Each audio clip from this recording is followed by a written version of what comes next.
Good Saturday morning, everyone. Woo. Holy smokes. Big Saturday morning. Just when you thought it couldn't get any more crazy, it has.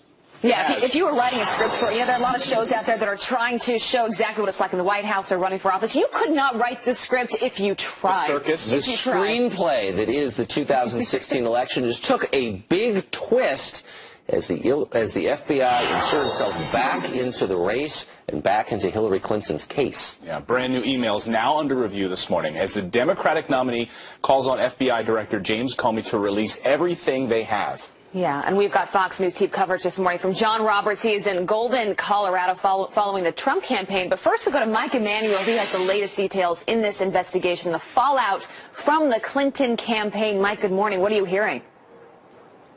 Abby, Tucker, Clayton, good morning to you. A brief letter from FBI Director James Comey to relevant Congressional Committee chairman really set off a political earthquake at a critical stage in this presidential campaign.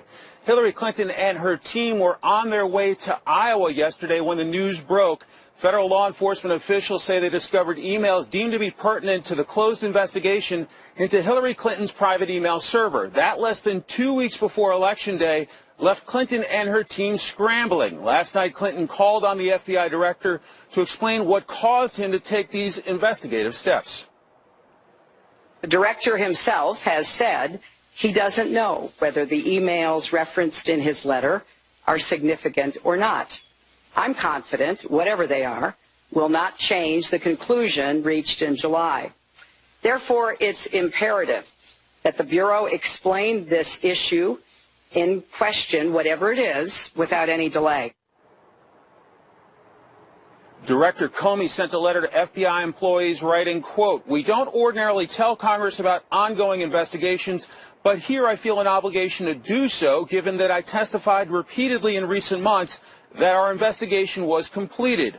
I also think it would be misleading to the American people were we not to supplement the record." Fox has confirmed the emails were discovered in the probe of disgraced New York Congressman Anthony Weiner, former New York Congressman Anthony Weiner's alleged sexting of an underage girl. Weiner is the estranged husband of Clinton's top aide, Huma Abedin. The New York Times is reporting it is tens of thousands of emails belonging to Abedin that were on Weiner's laptop. Fox has reported it is a significant number of emails and that this investigation will not be complete by Election Day. Abby, Tucker, Clayton. That's just unbelievable. Mike Emanuel, thanks a lot for joining us this morning. So here you have, look, there's a lot we don't know, but here's what we do know. It is entirely possible, it looks indeed it might be likely, the government information wound up on Anthony Weiner's laptop. So that right there is just a showstopper. Right. If you want an illustration, graphic illustration of the irresponsibility of the way they handled information, this is Anthony Weiner's laptop. Are you joking? From a separate investigation that they were looking into him, obviously texting underage girls. So the saga goes far beyond just this email investigation. Yeah, multiple devices, too. I mean, they've seized these laptops, the cell phones, so 4 different devices with tens of thousands of potential emails in this unrelated case from the FBI looking into this. I think it's interesting, though, that she's calling for a releasing of all of this information. She's saying, look, get it out there. I want to see all of these, all of the investigation related to my email. Because when you think transparency, you think of Hillary Clinton and her campaign for president. You know, sort of get it all out there. Well, that's what's weird about it is now she's doing press conferences. We haven't seen this before, which is a very clear sign that they are nervous about this. They know this. As long as this is a headline, as long as we are talking about the Justice Department, the FBI, and her emails, this is bad news for Hillary Clinton and her campaign, and she knows that. So Trey Gowdy, of course, is a member of the House Judiciary Committee, and he's a Republican and a partisan, but he's also a pretty thoughtful guy. He's a way of summing things up pretty crisply. Here's his summation of what we just saw yesterday. Watch. This is the same person who said I neither sent nor received classified information. This is the same person who said I turned over all my work-related emails. I only had one device. My lawyers went through everything. That's the same person calling that now wants all of this public disclosure. The same person who went to great lengths to make sure that these emails were private now all of a sudden wants it all made public. It's just too rich. It's easy to ask people you know cannot disclose things to do so. I mean, that makes her look transparent. But if it's a day that ends in Y, you can rest assured she's talked to Huma Abedin and Cheryl Mills. She knows exactly what is on those computers. Well, that's the question. Has she talked to Huma Abedin? Of course. And she was asked that directly yesterday and she refused to answer. Yeah, now they're suggesting that maybe that Uma's going to have to resign from. She's been her closest aide for Right. years and years. This is just, as we are talking about, 10 days before this election. The timing of it, you cannot make up. And in politics, you know, timing is everything, Clayton. Well, James Comey, you know, a few months ago was being praised by Democrats. Like, look, all right, Right. we're done here. This is all over with now. And then if you read John Podesta's statement yesterday, her campaign chair, John Podesta, whose emails, of course, are at the center of all this, he came out with a blistering statement saying it's extraordinary that we would see something like this just 11 days out from the presidential election, slamming James Comey for rattling the election. Well, like that. the irony here is you've been hearing for the last year from Democrats and, frankly, from a lot of Republicans in Washington, character matters. It comes down to character. So what happens if Anthony Weiner winds up in your inner circle? Turns out maybe character matters. Right. Maybe there are consequences. Yeah, do you want when he's sexting a 15-year-old girl? I mean, this is the kind of stuff on the front page of the paper this morning with Anthony Weiner on the front page of the New York Post. And Hillary Clinton's face next to that. I mean, you don't want to be anywhere near that. So to your point of the Democrats who, after this all came out, this investigation, he had made his decision, they had sort of a love affair with James Comey. And now they're taking that back, saying this is all political. Here's what Dianne Feinstein said about that. She said, Director Comey's announcement played right into the political campaign of Donald Trump. The FBI has a history of extreme caution near Election Day so as to not influence the results. Today's break from that tradition is appalling. And you have to wonder, James Comey making this decision to come out yesterday, just 10 days before this election, this was a tough decision for him to make because he knows that if he came out with this 2 weeks, a month after the election had already been decided, he would have been in a very, very tough situation. But also, we're not going to get to know what's in these emails until after the election anyway. And millions of people have already voted. I mean, tens of millions of people have already voted, so their ballots have already been cast. It's an interesting question. Would you change your vote if you knew that this information was out there? You know, I don't know how many votes this brings to the Trump side of the equation, but I do know that there are a lot of people, I think most people maybe, are asking themselves, do I really want to vote for someone who's under FBI investigation? Now, maybe you could say the FBI is totally crooked and in the pocket of the Republicans. Maybe you could indeed say that the system is rigged, which is all what Democrats are saying. Talk about a role reversal. Yeah. Well, and that's all Donald Trump's been talking about for this entire election. Well, he jumped right out on this. System. Of course, he jumped right out on this yesterday on the campaign trail, and that's where we're headed now. The Republican nominees praising the FBI for its decision to reopen this case. And that's where we find John Roberts. He is live in Golden, Colorado. John, and Trump is calling this as bad or even worse than the Watergate scandal. Abby, Clayton Tucker, good morning to you. What a difference a day makes. I mean, Donald Trump was excoriating the FBI up until yesterday at about 1 o'clock in the afternoon, and suddenly he's praising them. We are, by the way, in Golden, Colorado, just west of Denver at the fairgrounds here where Donald Trump's got an event. A couple of diehard fans already lining up for this event. They came all the way in from Nebraska.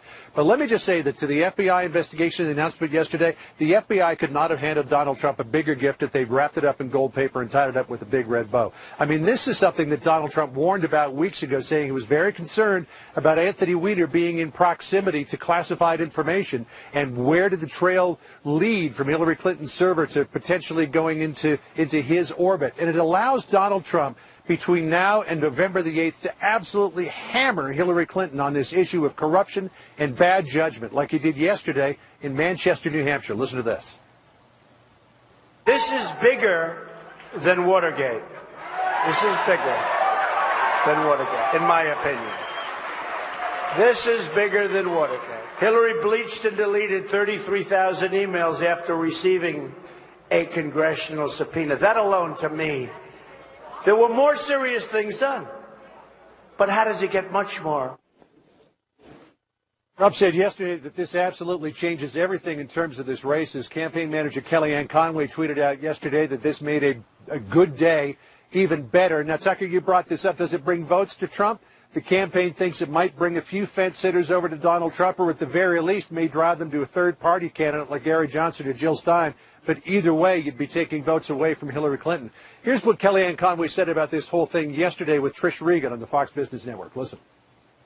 This is already her biggest problem in closing the deal and becoming president of the United States. People have such a reluctance to say, good Lord, how can I say I'm for change and disrupting the status quo in Washington, D.C., and I'm going to vote for Hillary Clinton, who's the consummate insider, a queen of the rigged, corrupt system.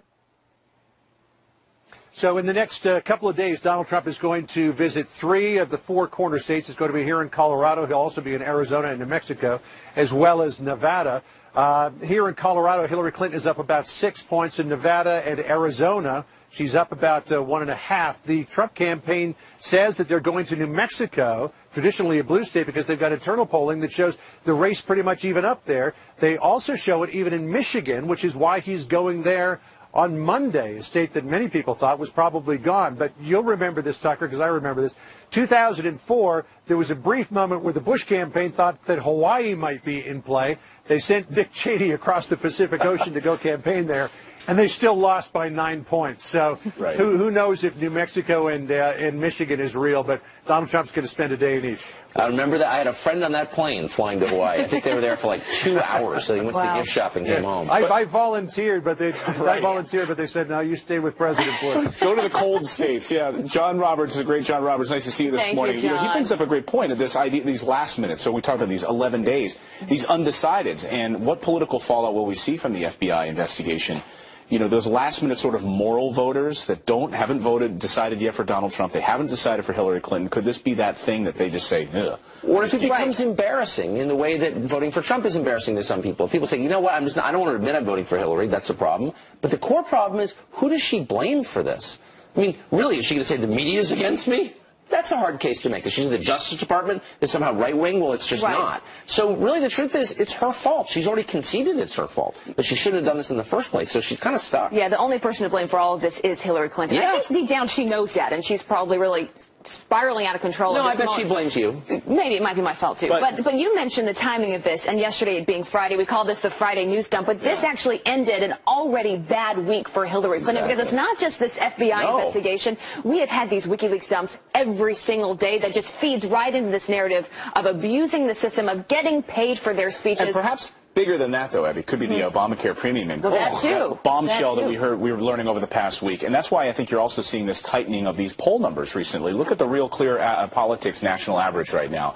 4 points, basically, between Hillary Clinton and Donald Trump in the Real Clear Politics average. And how quickly that changes. And also in our polls, and if you look at them closely, the independents, 40% now identify as an independent voter among likely voters. That is really interesting to me because if they've already made their decision, it's maybe Hillary Clinton, maybe it's Trump, but that means their decision at this point could still change. Or they sit home and they don't go. So what do these three stories have in common, briefly? The WikiLeaks, the Obamacare, and the Hillary email investigation, they're all reality-based. These are not perception-based. Right. I mean, Hillary really did use a private server. Her family really did get rich selling access, and Obamacare really is a disaster. So it's kind of hard to rebut those, no? No, it's tough. And they're going to, the Democrats are going to be on the defense now, which they haven't been for a few weeks. So it's going to be interesting to see how all this plays out. Explode our Facebook page this morning. Go to FF Weekend on Facebook. Let us know what you think about all of these things. Yeah, because, we're going to be here the next 4 hours talking about it. So we've got a big show ahead. But when we come back, what Congress plans to do about the latest bombshell in Hillary Clinton's email scandal. Florida Congressman and committee member Don DeSantis is on deck. There he is. And a brand new scandal for the Attorney General's office that has Loretta Lynch pleading the Fifth. The American people deserve to get the full and complete facts immediately. The director himself has said he doesn't know whether the emails referenced in his letter are significant or not. I'm confident, whatever they are, will not change the conclusion reached in July. Hillary Clinton, of course, demanding the FBI Director, James Comey, release all the documents related to the new email investigation we learned about yesterday. And joining us now to react, Florida Congressman Ron DeSantis. He's a member of the House Oversight and Government Reform Committee, and he joins us this morning. Nice to see you. Good morning. Good morning. Welcome to the show. Good to be here. So Hillary Clinton says she wants all of these documents released. She wants everything out there public because there's nothing significant here. Do you think that James Comey would reopen this investigation if there was nothing significant there? No, I mean, there were very significant things that we thought should have been actionable to begin with, and he said the case is over, we're moving on. He testified before the Judiciary Committee in September, and there were members actually asking him, will you reopen it given this? And he basically said no, no, no. So now the fact that he took this step, I think, is very significant. Well, where does this go from here? Because people are deciding who they're going to vote for, and if it ends up being Hillary Clinton, this could play out for a very long time. We don't know what the outcome will ultimately be. As people are trying to make up their minds, where do you see this investigation going? How should they be thinking about it? Because that is a big deal when you're thinking about who's our next president. I think it's very unlikely that there will be resolution before the election. And so people can go into the voting booth, know that this is something that's hanging over her head, not only the emails, but then the link with Anthony Weiner, which makes it even more unseemly. And so that's just the reality of the situation. So if you had information that you were afraid of, that it might fall into the hands of a foreign government, do you think Anthony Weiner's laptop is an appropriate place to store it? No, and I think that that's one of the frustrations about this whole thing is that you're talking about top secret information that I'm not allowed as a member of Congress with a top secret clearance. I'm an officer in the Navy Reserve. I'm not even allowed to view some of these because I don't have the right to know that.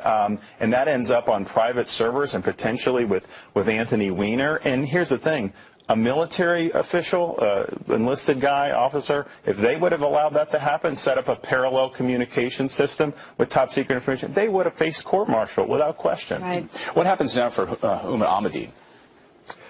Well, I think that this whole thing, I mean, say Hillary does get elected, there's a cloud overhead, her whole inner circle potentially she would want him to be a part of the White House, give him security clearance. There'll be a huge fight in Congress over that. I'm sorry, the average person who would have handled this information the way they did, they would not be entrusted with classified information in the future. Yeah. 4 different devices that they seized from her that, email communication, tens of thousands of emails between her, Anthony Weiner, all of this information on those devices. That's troubling. Oh, yeah, without question. Well, you don't set up a parallel communication system knowing the type of information that you're dealing with on the State Department, and they made a conscious decision. That's why some of the Comey initial findings were frustrating. He said, well, look, there was classified information, shouldn't have been there, should have known better, but there was no real intent here, and we're thinking about, what are you talking about? She intentionally set up this parallel system and knowing what would end up being put over that tantrum. So to sum up, you don't think that Anthony Weiner's involvement is reassuring? No. Okay, Congressman, thanks a lot. Yeah. Thanks for being here. Thanks for having me. Good to have you. All right, coming up here on the show, how are Democrats defending Hillary Clinton? What does this mean for her campaign? We have Richard Fowler. He is on deck next. Last President Obama said you would save money under Obamacare. So why are so many customers skipping their doctor's appointments? That is coming up. Hey, welcome back. 23 minutes now past the hour. Chaos in the cabin. A plane bursting into flames on the runway mere moments before takeoff.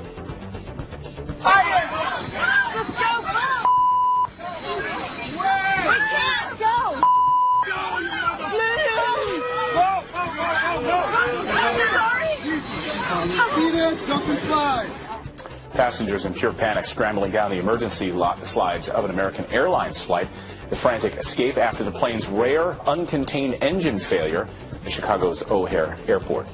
Those people stepping off to see the flames and black smoke pouring from under the right wing. Luckily, no one was seriously hurt. And an investigation revealing Mike Pence's plane had faulty brakes, causing it to skid off a New York runway. The NTSB says spoilers on the plane's wings that create drag didn't deploy automatically. The pilot had to do it himself after landing. Tucker? Hey, Slayton.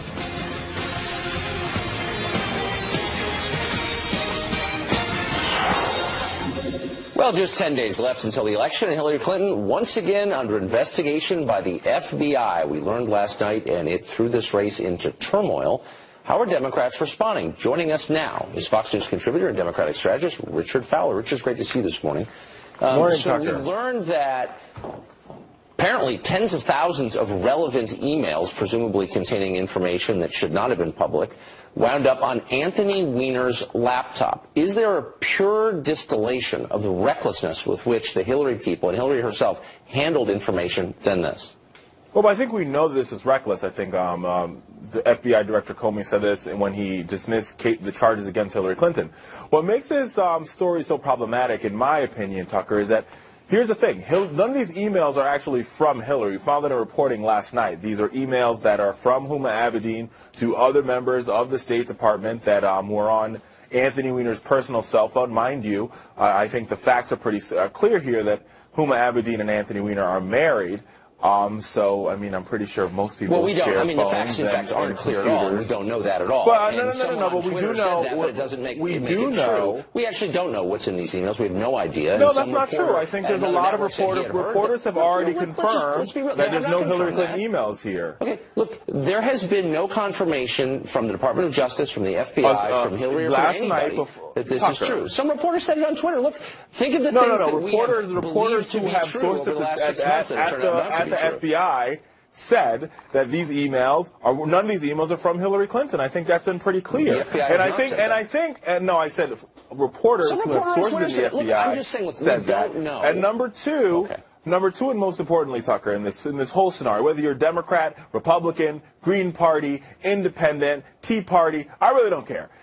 With 11 days before this election, I think the American people deserve to know. The American voters deserve to know what are on these emails, and I think it's time for the FBI to say what they have. Okay, what the American people deserve to know is that justice is impartial, and that people are not treated differently because they're more famous or richer or more powerful. That's the first thing they deserve to know. Second, they deserve to know whose fault this is. And I'd be interested in your take on this. Who's to blame? Is there a right-wing conspiracy under Loretta Lynch in the Justice Department? Is the media somehow putting a thumb on the scale for Donald Trump? I mean, is there anyone to blame other than Hillary Clinton? No, I don't think there's a blame to go around. I think what we need to see here is the American voter deserves to see these emails. Mike Pence, the vice presidential candidate for Donald Trump, said the same thing yesterday. The American voters deserve to see what this is because we know this is not going to end in 11 days, and people will be voting in 11 days, so they deserve to know this. Well, the timing is, of course, terrible. But the most important thing, the reason people come to this country from other countries is because they believe everyone who lives here is equal under the law. And so don't you think that calls on Twitter and from the mob and from interested parties to hurry up this investigation are sort of the opposite of what we need? We need to know that justice is being meted out fairly regardless of the political timetable, don't we?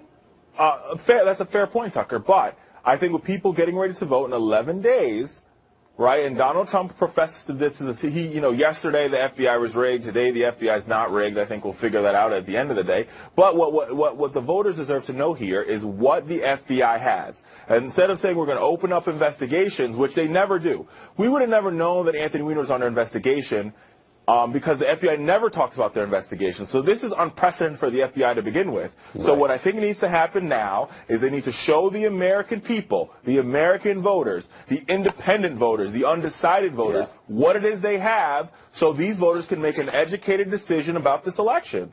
Yeah, I think they may be on a different timetable. Their main goal may not be getting Hillary elected, so they may No, it's not about getting Hillary or Donald Trump elected. It's about the truth. Richard, thanks a lot for joining us. Appreciate it. Good to see you, Tucker.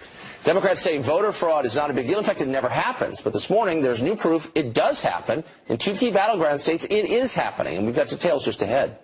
Plus, if Huma Abedin sent classified emails from her personal account, is she in trouble? And if so, how much trouble? And did James Comey ignore pleas from Loretta Lynch to be quiet? Former DOJ official J. Christian Adams, who knows a lot about this subject, joins us next. Nothing was marked classified at the time I sent or received it. Our investigation found that there was classified information sent. There was nothing marked classified on my emails, either sent or received. There was classified material emailed. I thought it would be easier to carry just one device for my work and for my personal emails instead of two. She used multiple devices during the 4 years of her term as Secretary of State. There is evidence that they were extremely careless in their handling of very sensitive, highly classified information. In looking back at our investigations into the mishandling or removal of classified information, we cannot find a case that would support bringing criminal charges on these facts. Well, you heard the lies, and then you heard the corrections. James Comey, the FBI director, contradicting Hillary Clinton, but not indicting her back in July. Now the FBI director has reopened the email case and explained it is his way in a memo to staff, and he said this. Yeah, quoting now, given that we do not know the significance of this newly discovered collection of emails, I don't want to create a misleading impression in trying to strike that balance in a brief letter and in the middle of an election season. There is significant risk of being misunderstood, but I wanted you to hear directly about it, directly from me about it. Yeah, here now to weigh in is a former Department of Justice official, J. Christian Adams. Sir, thanks for being with us. A really important news morning. Thanks for being here. Morning. All right, so there is a piece out this morning in the New Yorker about how James Comey broke away from Loretta Lynch, also breaking away from normal protocol when it comes to the FBI and the Justice Department. Does that indicate to you what a big deal this is for him to come out just 10 days, 11 days before this election? Well, it is. He had two separate agents who were leaking, who were close to the investigation, and were going to present a real problem for him as this story developed. But, you know, look, this illustrates, by the way, the problem with early voting laws. Think of all the people who have already cast their ballots for Hillary making uninformed decisions. States shouldn't be voting a month in advance. But, look, this is a Justice Department-driven case. It always will be. I'm not sure the sequel is going to be any different than the original, because ultimately it's the DOJ who presents to a grand jury, not the FBI. So I think all of us in the journalism business have heard from FBI agents in the last 3 months the same story, which is Comey was in effect facing a revolt from within the FBI, from agents who thought that his decision not to pursue this case was wrong, was politically motivated, they're mad at him. Is there any truth to that you know of, and did it play a role in this? No, absolutely, Tucker. And we're learning yesterday that, you know, remember the story that they destroyed all the evidence, the laptops? We're learning that that might not be true, that the agents refused to destroy the evidence in this case. Good. And it still exists. That's very bad news for Hillary Clinton. But look, this is still going to be a DOJ decision. If you listen to Comey's testimony in July, Tucker, he specifically said justice had grave concerns about the case, not Comey. What about Huma Abedin in all of this? If she sent classified emails to her personal account, now we know this morning, of course, that there are 4 different devices that were seized, were taken. Communication with Anthony Weiner. Some of these emails may have wound up in Anthony Weiner's hands. What kind of trouble is she in this morning? Well, there is a law that most folks don't know about. It's 18 U.S.C. 1001. It is a law that says if you tell any federal official anything false, you have committed a federal crime. The Justice Department uses this law all the time. They do interviews. They did an interview with Hillary. They interviewed Huma. And then they can go back and look at documents, including these new documents on Carlos Danger's laptop. And they can say, did Huma say anything to us that wasn't true? Did Hillary say anything to us that wasn't true? That's a federal crime. Yeah, and here's the other problem with the timing of all this. If she's in fact elected, the focus is not going to be this next president and her future plans for this country. Most of the focus is going to be on this for quite a while, it seems. Yeah, it's already ruining the possible Clinton presidency. It's delegitimizing her. You know, Obama can always pardon her. He can pardon her even if she's not charged. We've had that happen before in this history, where a president pardons uncharged crimes. So, you know, that maybe that's the way you resolve that delegitimate problem. Do you think Americans can rest easy knowing that potentially national security secrets were residing on Anthony Weiner's laptop? Do you think that was a safe place for them? The laptop he was Skyping a child about rape fantasies. That's what you get with the Clintons. Okay, right. Yeah, that one. Unreal. So unbelievable. Just when you think this election couldn't get any more sleazy, it just did. It just did. Thanks. All right. Christian, thanks a lot for joining us. Thank you for being here. Bye, guys. Unbelievable. Unbelievable. All right, we do, in fact, have some other headlines to get to this morning, believe it or not, and we do start with this. Attorney General Loretta Lynch is refusing to answer questions about a massive cash payment to Iran by the Obama administration. Lynch is now pleading the fifth about how the $1.7 billion payment was approved and delivered. The money was tied up in a deal to free American hostages. Congressional lawmakers want Lynch to answer 4 questions related to the deal, and by November 4th. And swing state cheaters stepping up their game, first in Virginia, where this man now faces up to 40 years in prison for allegedly registering voters who did not even exist. Then in the crucial state of Florida, 74-year-old poll worker Gladys Coego is accused of filling out absentee ballots intentionally left partially blank. And Tomika Kergil allegedly submitting ballots for at least 5 dead people while working from home. You cannot make this stuff up. All right, and Obamacare could be making people sick. A new study is finding half of consumers who bought health insurance through the Affordable Care Act are now trying to save money by skipping doctor appointments altogether and putting off surgeries. Also finding over only 12% of lower-income customers used walk-in clinics in the past year, and this comes as premiums across the country increase an average of 25%. 1%. Yeah, except last night's game. You want to see hits. You want to actually see games. 0-1 is 0-0. not fun. It's like, Janice Dean is standing by with a look at the forecast. Doing live in the morning. Great to see you, Janice. Cold out there this morning, Janice. Yes, this is the first time I am officially wearing a winter coat.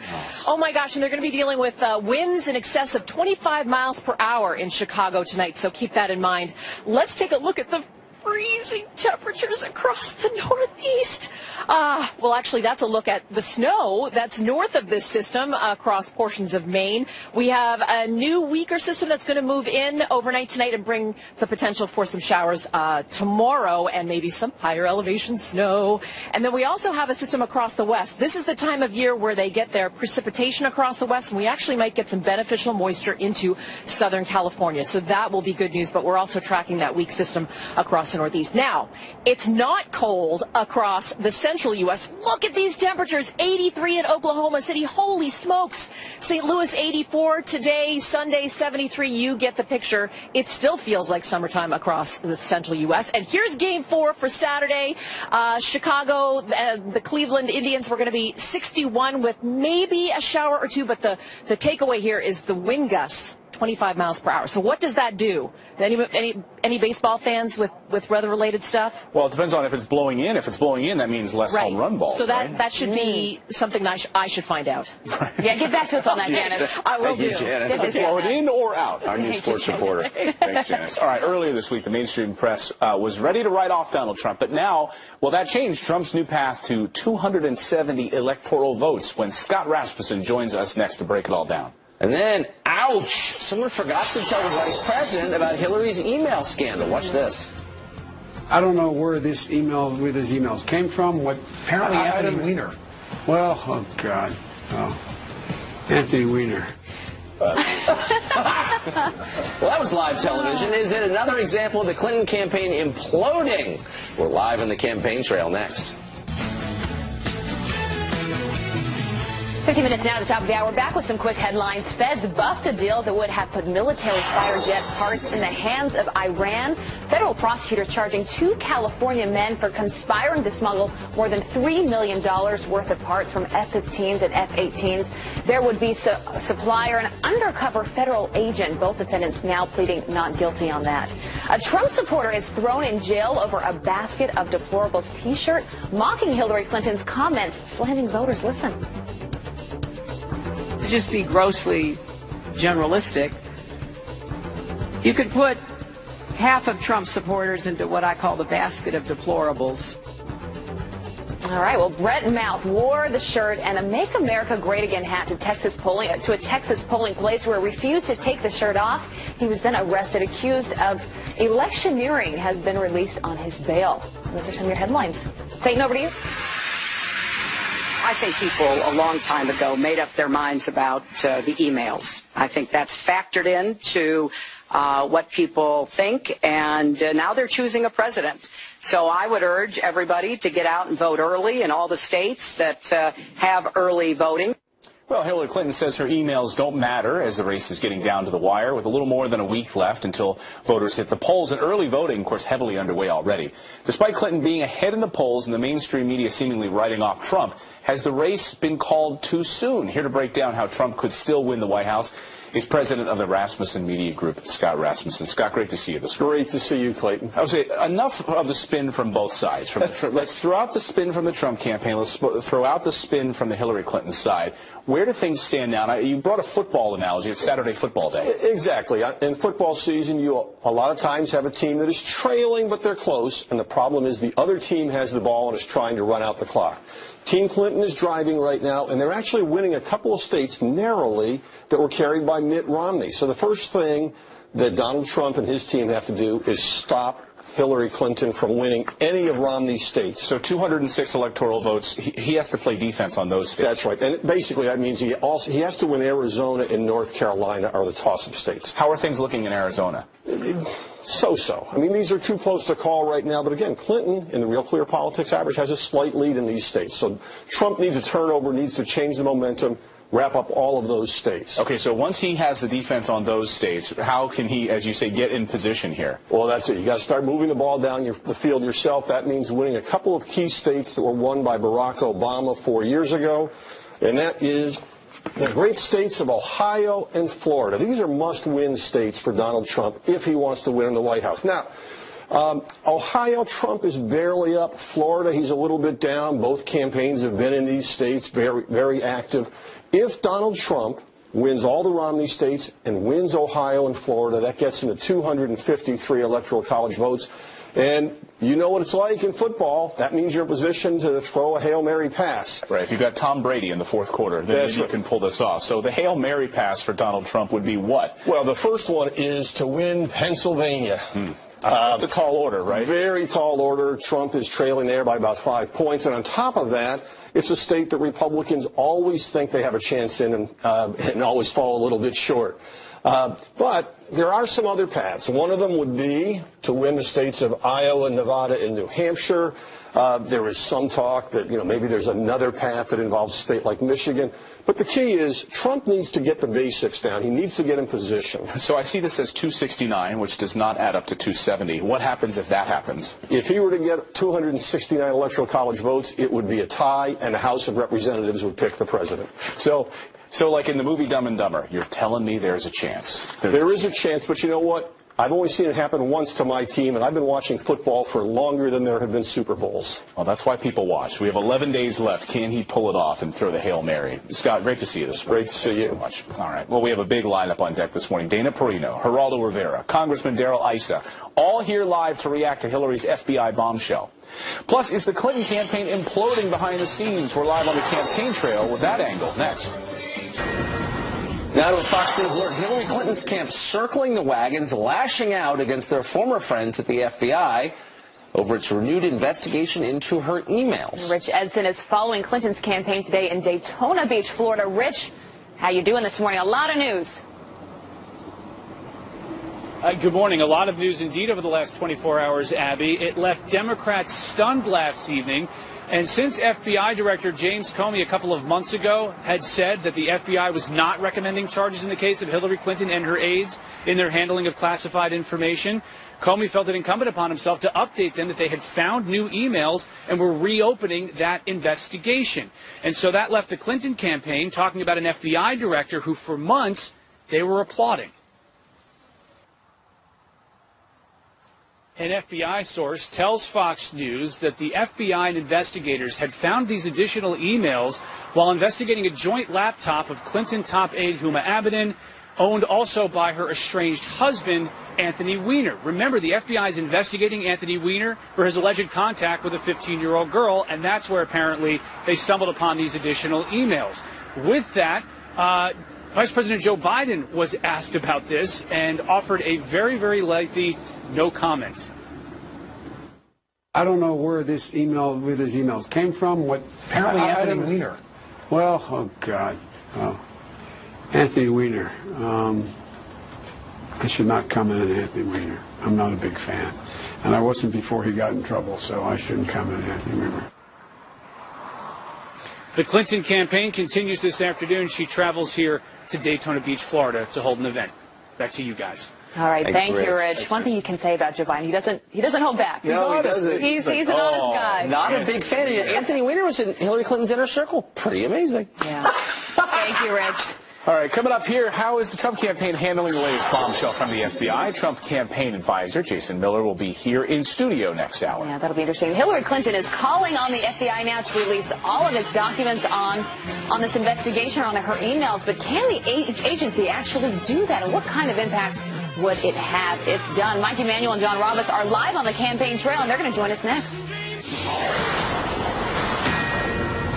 Breaking tonight, new developments on a bombshell that could reshape the 2016 race as we know it. A presidential campaign for the ages has taken an even more bizarre turn than anyone could have ever predicted. The FBI, after discovering new emails, is reopening their investigation into Hillary It was 4 devices that were taken by the FBI as part of that investigation. And breaking right now, they're from the investigation of New York Congressman Anthony Weiner. For Jim Comey to come out in 11 days before a presidential election and understand that It's got to be big. It's got to be big. Hillary Clinton's corruption is on a scale we have never seen before. We don't know the fact. We are calling on the FBI to release all the information that it has. This new information may not be significant, so let's get it out. If Hillary Clinton wanted information out there,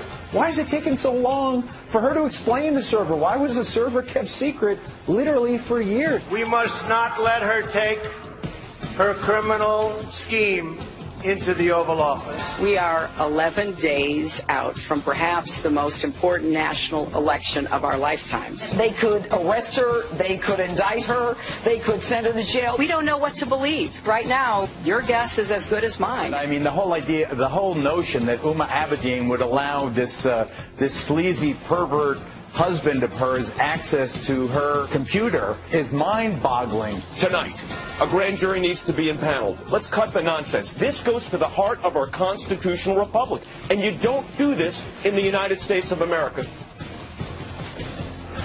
Well, the great screenwriters in the sky have completely rewritten the script of the 2016 election. Unexpectedly. You can't make this up. But we just showed just a montage of some of our big shows when this broke yesterday. They had to totally redo their rundowns. I mean, this was such a big story. It's like, where do we begin here? They had a show we could not have planned. predicted this. We had a whole show planned, and then you just throw that whole thing Throw it right out the window. Needless to say, this qualifies as a Fox News alert this morning, and we're going to get right to it. 10 days before the election, Hillary Clinton's campaign, it's fair to say, in panic mode. The FBI is reopening an investigation into her emails. Here we have Team Fox coverage this morning. John Roberts is in Golden, Colorado, following the Trump campaign. But first, we start with Mike Emanuel, who has the latest details on the investigation and the fallout from the Clinton camp. Mike, good morning. What are you hearing? Abby, Tucker, Clayton, good morning to you. Just when you thought we had heard it all about Hillary Clinton and her emails, the FBI director sent a letter to Capitol Hill leaders saying there is more to investigate. The news broke when Hillary Clinton and her team were on her way to Iowa for a campaign stop less than 2 weeks before Election Day. The FBI director said new emails had surfaced and investigators would review them to determine if they contained classified information. Clinton and her team were caught off guard after the FBI had wrapped its investigation without charging the Democratic nominee months ago. Word quickly spread that the new information was involving Clinton's top aide, Huma Abedin, who was on the trip to Iowa. Clinton was asked about that and whether she had spoken to Abedin about it. You know, we've heard these rumors. We don't know what to believe, and I'm sure there will be even more rumors. That's why it is incumbent upon the FBI to tell us what they're talking about, Jeff, because right now your guess is as good as mine, and I don't think that's good enough. Fox has confirmed the emails were discovered in a probe of disgraced former New York Congressman Anthony Weiner, his alleged sexting of an underage girl. Weiner is Abedin's estranged husband. The New York Times is reporting it is tens of thousands of emails belonging to Abedin that were found on Weiner's laptop. Director James Comey sent a letter to FBI employees saying, quote, given that we don't know the significance of this newly discovered collection of emails, I don't want to create a misleading impression. In trying to strike that balance in a brief letter and in the middle of an election season, there's significant risk of being misunderstood, but I wanted you to hear directly from me about it. The Clinton team is clearly alarmed, pushing Comey to say a whole lot more about what he knows in the latest on this investigation. Abby, Tucker, Clayton. All right, Mike Emanuel live in Chappaqua, New York this morning. Mike, thank you. Unbelievable. We just got a new poll out from ABC just a few moments ago. 2 points this election has now. Things can change. I mean, we saw that video in Mike Emanuel's reporting of her dancing, grooving with all this energy, feeling the momentum of her campaign. That's and right. you realize just 10 days now to go how quickly things in politics can change. Well, the press was declaring this over, shutting it down. Don't bother voting except for, Democrats down ballot at this point. Yeah. Because there's no chance she won't be elected president. And she's still leading, by the way, as of this morning. Right. Mm-hmm. But clearly this changes the direction because what's the defense? That there's a right-wing conspiracy in Loretta Lynch's Justice Department, that the press is trying to help Donald Trump, those are not plausible claims. Well, Hillary Clinton basically saying, and you heard her in those sound bites there, saying, look, just release everything. We don't know if any of this stuff is significant, but please put it out there. FBI, put it all out there so we can all pour through these things. Also holding a press conference, which is pretty unusual for Hillary Clinton, her campaign thus far, but she, I think, is realizing what a big deal this is, and now she's saying get it out there, because all that we do know from what James Comey has given us is not much, and that is not good for her. Exactly. So Trey Gowdy is a member of the House Judiciary Committee. He's a Republican and a partisan, but he has a way of summing things up in a pretty crisp manner, and he did it last night. Watch this. This is the same person who said I neither sent nor received classified information. This is the same person who said I turned over all my work-related emails. I only had one device. My lawyers went through everything. That's the same person calling that now wants all of this public disclosure. The same person who went to great lengths to make sure that these emails were private now all of a sudden wants it all made public. It's just too rich. It's easy to ask people you know cannot disclose things to do so. I mean, that makes her look transparent. But if it's a day that ends in Y, you can rest assured she's talked to Uma Abedin and Cheryl Mills. She knows exactly what is on those computers. Well, she did say a number of months ago that she wanted this stuff released. So he's saying now, but she did call for this a couple of months ago, but she knew that they couldn't release it. Well, we didn't know these emails existed. Neither did James Comey, apparently, right. from what it sounds like. Maybe only Carlos Danger knew that he had tens of thousands of relevant emails on his computer, along with probably lots of other stuff, I would imagine. But, you know, it's not surprising, because actually Anthony Weiner was in Hillary Clinton's inner circle. This is what no one has said for the past couple of years as we've watched him blow himself up in public. He has relevant emails on his computer. I don't. You don't, because we're not part of an inner circle. He was. What does that tell you? 4 different devices that were seized from Uma Abedin, and so these emails sitting on devices that were used back and forth between her and Anthony Weiner. Yeah, I mean, the only reason we know about this is because of a separate investigation going on with Anthony Weiner, because he was texting underage girls. As we said earlier, this is a script that you cannot even make up if you tried. And James Comey was in a tough position here because of the timing of all of this. Does he stick with protocol and listen to others who are saying, don't release this now, it's too political? Clearly, he's thinking this was too big of a thing to release after the election, because that leads to maybe too many questions. It does seem that way. Democrats, you'll recall back over the summer, were praising James Comey for his response to the email scandal. Listen. Let me just say this about Director Comey first. This is a great man. We are very privileged in our country to have him be the director of the FBI. I want to begin by commending you and the public servants at the FBI for the independent investigation you conducted.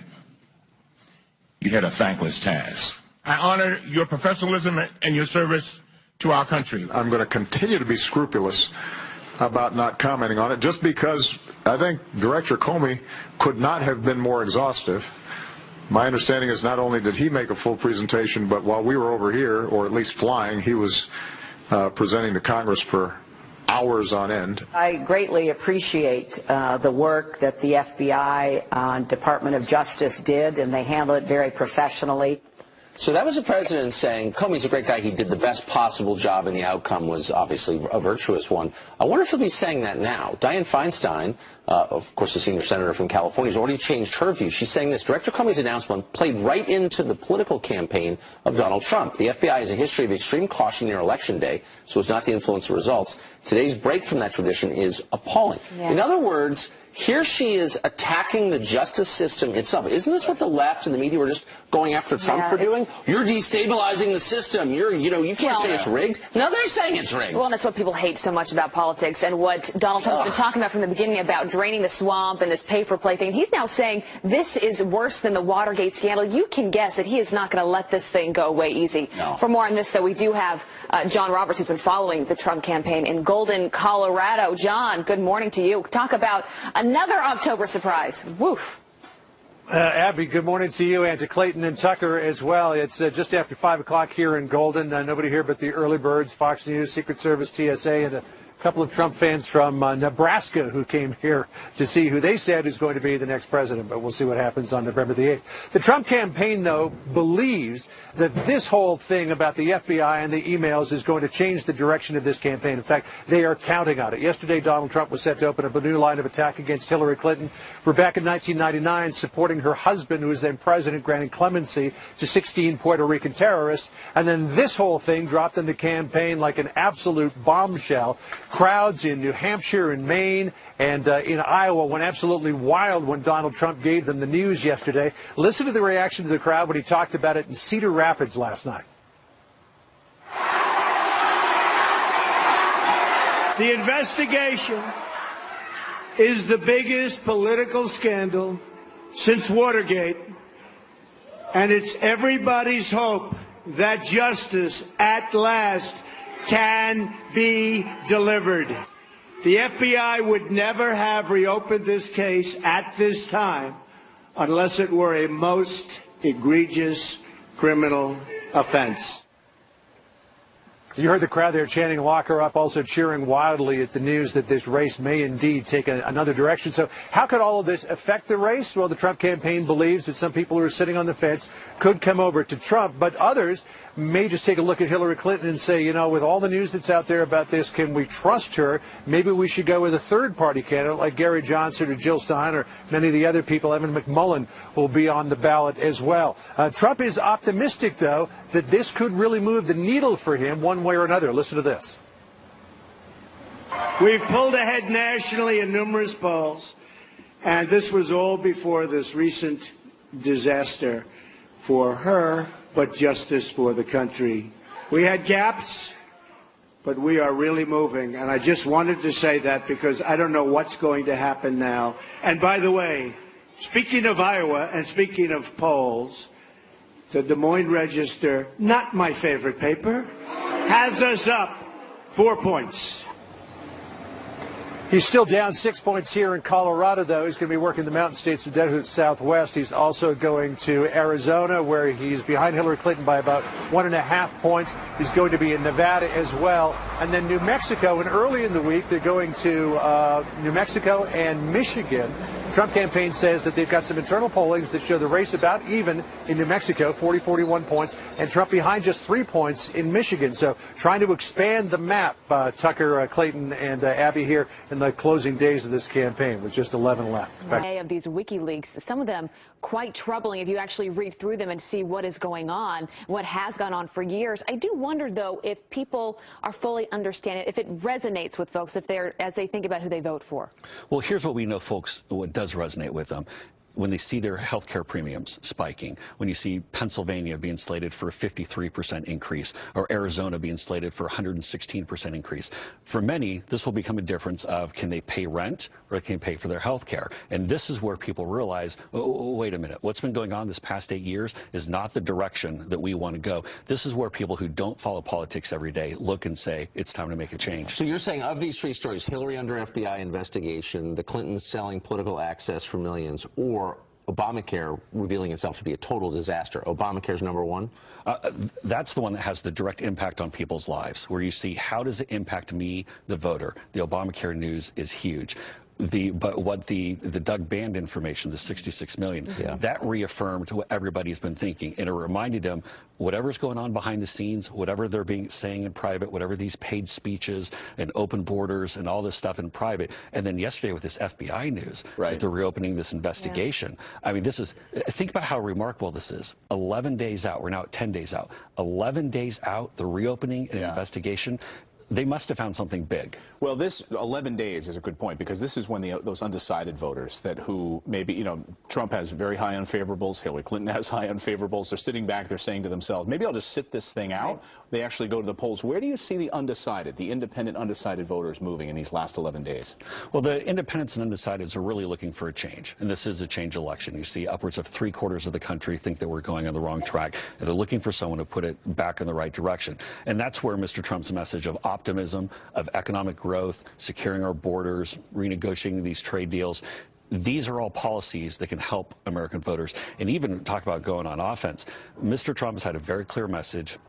much different from Republicans in recent cycles of being a president for all Americans, with his plan this week for an American urban renewal, rebuilding the infrastructure, school choice, He's jobs. going to Michigan. Can he win Michigan? Yes. Absolutely. We show the race. We show the race very tight.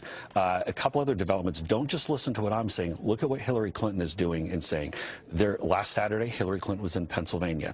This coming Monday, she'll be in Pennsylvania again. Pennsylvania is supposedly one of the bluest of the blue. That's a great point. Mr. Trump's putting it in play. And the one other thing I'd say, too, the Clinton campaign went up with an ad buy in Wisconsin yesterday. Now, their spin was... That usually shows where they're concerned.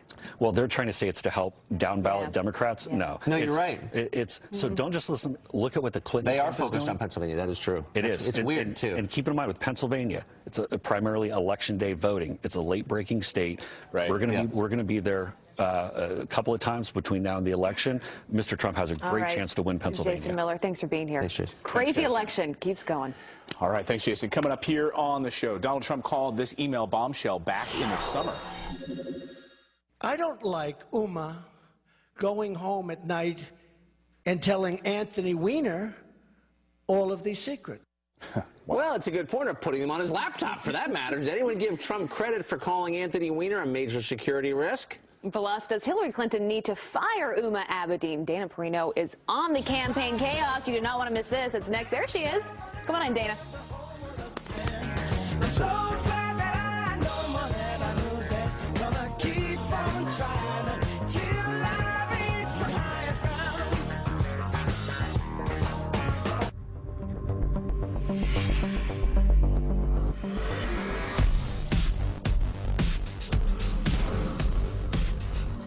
Something new has arrived.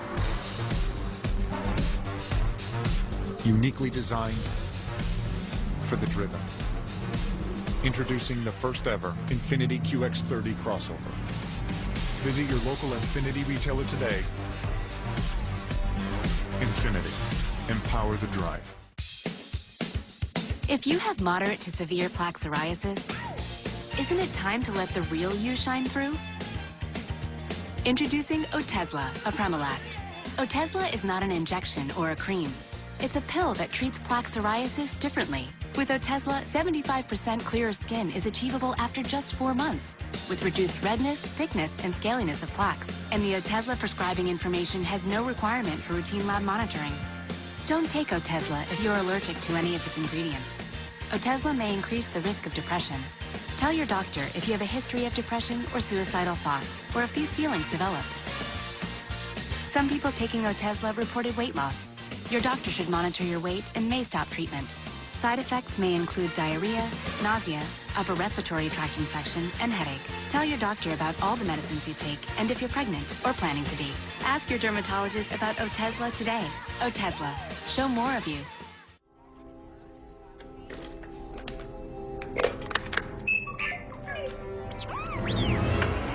This R2 unit must be delivered to the rebellion. Come on, R2. Welcome to the rebellion.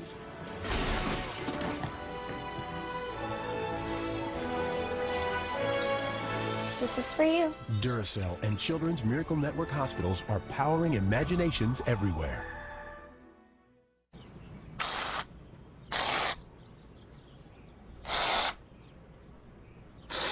The joy of real cream in 15 calories per serving. Enough said. Ready Whip. Share the joy. It's Ace's big LED light bulb sale. Now through Monday, get a 3-pack for $5.99. That's less than $2 per bulb. Less than $2 for a bulb that saves energy.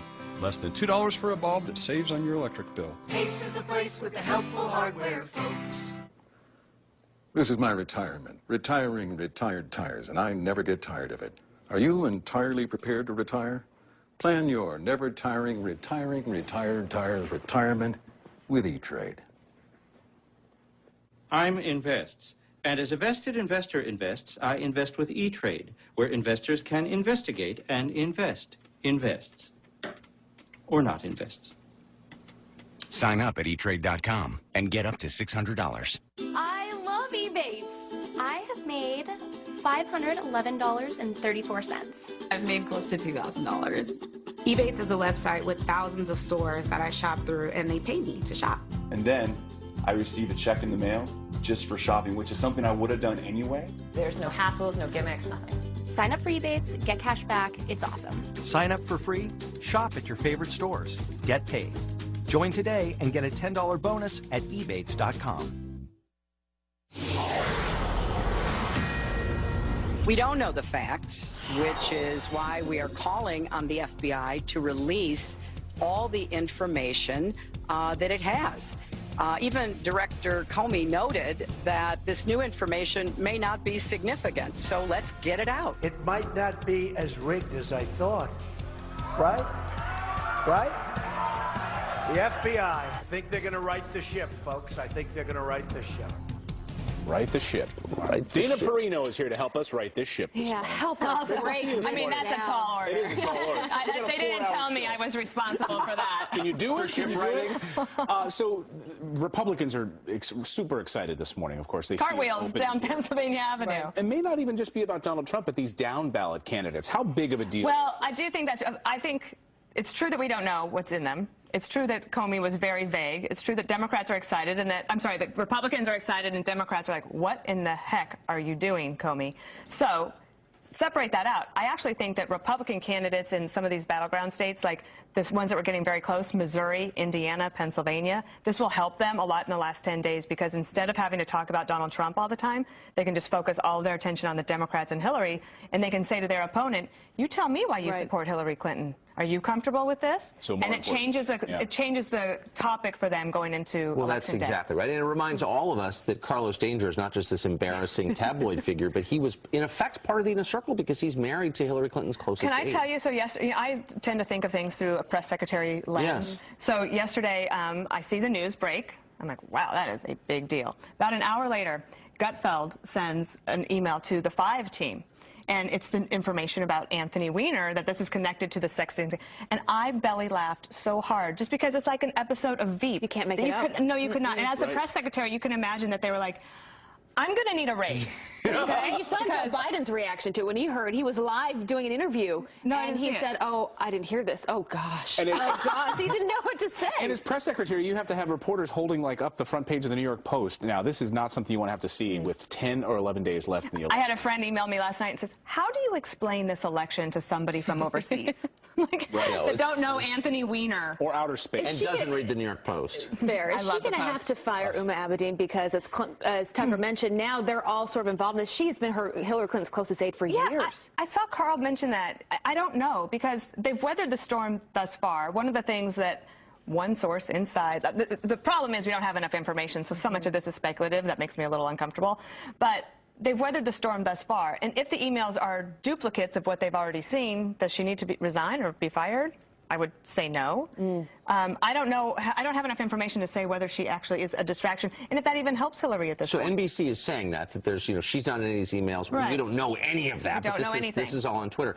Is it, and I don't know anything more than anyone else knows, but is it plausible that, it would seem very reckless to me that Comey would do this unless there was something real at the heart of it, right? Well, yes, and I worked at the Justice Department for about almost a little under a year right after 9/11, so got a little taste of how they operate in terms of very cautious. Yes. But I also don't know what was going on internally at the FBI. Right. So, and how much they had enough to look at. And I'm sympathetic to the idea that what if they have this whole tranche of emails, they go to him and they say, boss, what are you look gonna at do with this. And if he sat on it and didn't say anything until after the election, he's also clearly he made that decision. And Ron Hosko was on. I don't know if you caught him earlier on the show, former assistant director of the FBI, and what he said is he worked with Comey, of course, and he said, look, the guy he doesn't say mother may I. He doesn't have the White House calling him asking for a favor. He'll do what he's going to do on his own without people calling him and telling him what to do. And he said it's very likely that there could have been FBI agents that came to him with these concerns, and he wanted to be as transparent as possible. Right. It's interesting. There's a rare moment of agreement between the Trump and the Clinton campaign. Yesterday, Mike Pence tweeted, we think that Comey should release all the emails. We get it all out there. And that's what John Podesta from the Hillary campaign said, too. Let's just see it all. So it is a little ironic that Hillary Clinton is calling for full transparency at this point. But I think if I were in their position, I would ask for the same thing. I would do the same thing. No matter what's in it. just let the chips fall where But they may. do you want politicians influencing the course of a criminal investigation, no matter what? I mean, obviously, it's inopportune for voters, for all of us to have this drop right before an election. On the other hand, isn't our higher concern that a criminal investigation remains pristine and uninfluenced by? Well, let's just say, if the shoe were on the other foot, and it was Republicans in that position, I get it. No, would we all be saying the same thing? I and agree. I think the answer is no. I'm just saying, but isn't our yes, ultimately, what we care about most is justice, right? Well, especially, look, but the justice, especially in that case, is about Anthony Weiner having texting of a sexual nature with a 15-year-old girl. Yeah. That is crime. Right. For sure. That's that. And now it's separate. They find ancillary evidence from a computer that has to do with an investigation that's never closed. I could see where the Clinton campaign is saying, you have to give us more information to go on 11 days before an election. This is not Venezuela. Right. So you've talked a lot about the importance of the independent vote and how they're ultimately going to decide the outcome of this election. When you look at this past week for Hillary Clinton, whether it's this WikiLeaks dumps, the Obamacare premiums going up, or this email investigation being reopened, what do you think impacts people the most?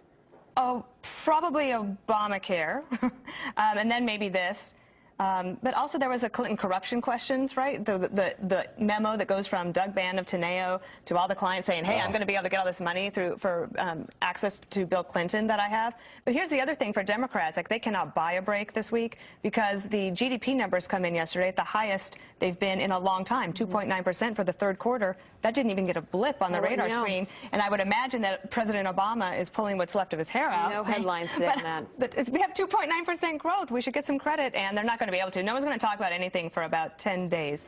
But I do think that Comey is going to have to say something more. Maybe it's not going to be the full information, but people are going to, and people deserve more information, or else we're just going to speculate for 10 days. Well, you've been We super don't do busy. that. You've been, done that before. You've been super busy this whole campaign season. You've got a new TV show, you've got new podcasts, you've been traveling like crazy, but you also wrote a brand new book. Yes. So you needed to take some time out to spend some time with the dog. There's Jasper. It's been a good distraction. Let me tell you about Jasper. We'll bring him on the set someday for you. It's a story about my love affair with dogs my whole life, growing up on the ranch and then all the way up through this crazy dog that's been with us at Fox News for 4.5 years. And the back half of it is these Photoshop galleries, which I think is modern art, done by a guy named 5Fan Photoshop that I met on Twitter. He is exceedingly humble and is staying behind the scenes and anonymous. And I think we have another picture that he did just for you. Well, he's a beautiful dog. Really? Yeah, let's see. I think this is...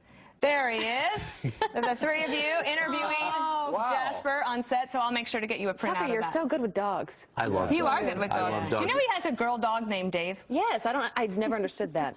In that interview... Dave sleeps in the bed. In that interview, when Jasper was on the show, we really got to the heart of the matter.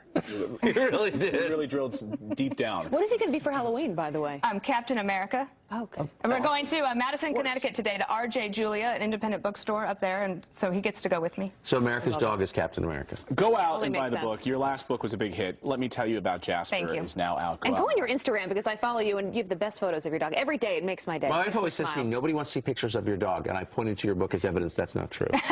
Or yeah, Dana's Instagram, which is... I like your wife. She's tough. She's married to this guy. Gotta be. Oh, yes. Thank you, Dana. Thank you, Dana. Thank you, Great Dana. to see you. Donald Trump always says people should have been locked up for doing far less than Hillary Clinton has done, and it turns out he's right on that point. A mother whose son is in jail right now has a message for Hillary Clinton straight ahead. And did the Donald see this coming? I don't like Uma going home at night and telling Anthony Weiner all of these secrets. Oh, boy. Is he going to get credit, though, for predicting Clinton's latest crisis months before it even happened?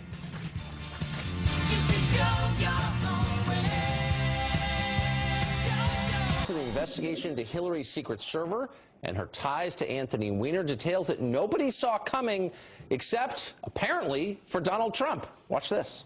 Her #1 person, Uma Abedin, is married to Anthony Weiner, who's a sleazeball and a pervert. And I'm not saying that. I mean, that's recorded history, right? I don't like Uma going home at night and telling Anthony Weiner all of these secrets, okay? Yes, he's a sleazeball and a pervert. I remember people laughing at that quote when he said it, but actually, it turned out to be remarkably prescient.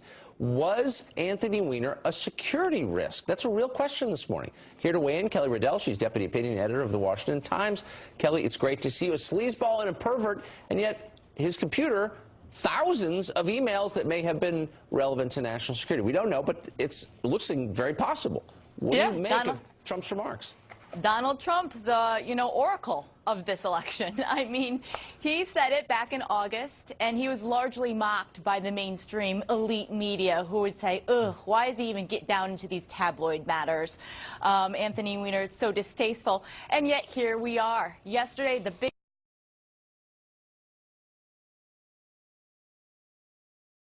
this case, and Anthony Weiner holds the keys to it. Huma Abedin was one of the only people who had an email that was certified on Hillary Clinton's private, server. So it is only reasonable to think that she'd be emailing her husband throughout the whole thing on this server. Well, of course, and I have to say, I've watched this from the very beginning. I know Anthony Weiner, and it never occurred to me. If Huma Abedin is Hillary Clinton's closest aide, that means that her husband is part of Hillary's inner circle. I don't know why I didn't connect the dots. I'm not very smart, it turns out. So you watched all of this break yesterday. It was a huge deal. You also watched the press reaction to it. Tell us, what was the reaction from working reporters to this news that the FBI is opening its investigation? Well, the first thing is they were all shocked, right? Because on Monday, they're reporting about Hillary Clinton's transition into the White House, predicting who her cabinet members were going to be, basically saying that she's now playing in all of these states like Arizona, and it's going to be a wipeout. So they were like, oh, no. And then, all of a sudden, it becomes James Comey. He's the villain. He's all of a sudden a partisan hack. Back in July, they loved him and lauded his opinion. And now you have people like Paul Krugman coming out and basically saying that, he's working, he's unfairly interjecting himself in the political process, and this is an injustice. Well, here's one from David Gregory, who, until viewers intervened, hosted the Sunday show for NBC. Watch this. What is also striking is the extent to which the FBI director of the United States is allowing himself to be interjected into this political campaign. Unprecedented that he would have released the information he released after a decision not to recommend indictment. You just don't see that done ever. It's unprecedented in a breathy way, for sure. Is it unprecedented, do you think? I mean, it's unprecedented that the person running for president would have a homebrewed email server, lie about it for an entire year, put national security at risk, is now under another FBI investigation, and she could become the next president. That's unprecedented. It all ends up to Hillary Clinton. It's a very good point. Thanks a lot, Kelly. Great to see you this morning. Thank you. Donald Trump always says people have been locked up for doing less than Hillary Clinton did with her emails, and on that point, he is right. A mother whose son is in jail right now has a message for Hillary Clinton, and that is next. Plus, sources tell Fox News that James Comey broke with Loretta Lynch and the DOJ about the Donald Trump sounding off on the FBI reopening its investigation into Hillary Clinton's emails. For all of the people that have suffered for doing so much less, including just recently 4-star General James Cartwright, General Petraeus, and many others, perhaps finally justice will be done. Well, many others. That's what we're about to get to. Until now, there has been a double standard for Hillary Clinton when it comes to these classified documents. One man thinks so. U.S. Navy sailor, that's Christian Saucier. He went to jail for taking photos in a classified area of a submarine back in 2009. No evidence he ever shared those photos. Saucier's mother, Kathleen, visited her son in prison yesterday as the news about Hillary Clinton broke, and she joins us now. Kathleen, good to see you this morning. You hadn't planned to visit your son yesterday after you learned about this news, right? No, we had a scheduled visit. We were going, myself, his wife, and his daughter, one-year-old daughter, were going to visit, and I heard about the story breaking from someone that sent me a text. So I had about 15 minutes with my son before I was asked to be on Risk and Reward last night, and I was able to let him know that, as Donald Trump said, possibly justice will be served. I'm still not convinced there isn't a double standard, so I'm hopeful that people will step up to do what's right and hold Hillary Clinton and her staff to the same standards they hold all American patriots in the United States. 1 year in prison for mishandling classified info is what your son got. What did your son say when he learned of the news about this latest revelation about these emails on Huma Abedin's computers and Anthony Weiner tied to all of this. What did he say to you? What he said to me was, and I'm going to get tearful a little bit, was, you know, Mom, I thought I stepped up to join the Navy to serve my country, but maybe this is how I'm serving my country, is raising awareness of the double standard so that all people like myself and others who proudly serve, as well as other patriotic Americans, will be held to the same standard as those that should serve and protect us, such as Hillary Clinton is attempting to do by running for President of the United States. We started a Facebook page, American Patriots Against Double Standards, and it's all about other people and their story, and I hope that people will get on that page and share it and like it and follow our story. We found out yesterday that I found out that my son will not be able to have any lessened sentence in federal prison because of the way the judge sentenced him. He has to do the full year. We're disappointed in that, but we expect and acknowledge that my son has accepted responsibility for taking 6 photos when he was in. He's serving his time, and I'm proud of him. As many have said, I'm proud of his service and who he is as an American. Let's take a look at, so these are the photos that your son took in the submarine. What happened to him after this, and what are these pictures of? Did he ever share them? Right, so I can't see them from where I'm at, but I'm expecting that you're putting up the photos that were disclosed during the sentencing hearing. So he took photos, 6 of them in a classified area. One thing I want to state is in 2009, when those photos were taken, there was no cell phone ban on submarines during that time. Many other sailors were taking photos as well. Actually, 2 sailors were brought to light during the sentencing time that they received a reduction in rank and a fine of $550. And one of them has now been recently promoted to an officer position. So there's obviously a double standard within the military as well. Did what Hillary Clinton... My son did not share those photos. He didn't share those photos, and he also destroyed them. Is what Hillary Clinton did, in your mind, worse than what your son did? They're both mishandling classified information. Both of them had classified information on an instant device. My son's was at the lowest level of classification, 6 photos, Hillary Clinton, multiple emails that were transmitted to who knows where and who knows who saw those photos. I mean, as far as I'm concerned, she's dangerous. She's dangerous to our national security, and she is definitely unsafe and dangerous to the United States of America if she were to become President of the United States. All right, Kathleen Saucier, mother of the sailor, Petty Officer First Class Christian Saucier, who's doing 1 year in federal prison for those 6 photos. Kathleen, thank you for joining us this morning. We appreciate it. Thank you, Clayton. Please pray for...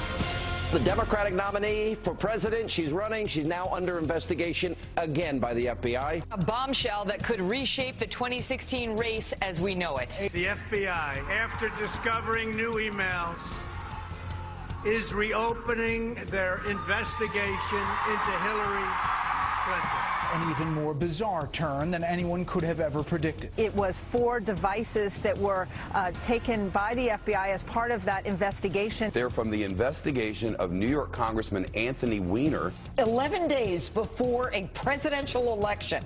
And understand that... It's got to be big. It's got to be big. Hillary Clinton's corruption is on a scale we have never seen before. This new information may not be significant, so let's get it out. If Hillary Clinton wanted information out there, why is it taking so long for her to explain the server? We must not let her take her criminal scheme into the Oval Office. They could arrest her, they could indict her, they could send her to jail. I mean, the whole idea, the whole notion that Huma Abedin would allow this sleazy pervert husband of hers access to her computer is mind-boggling. This is...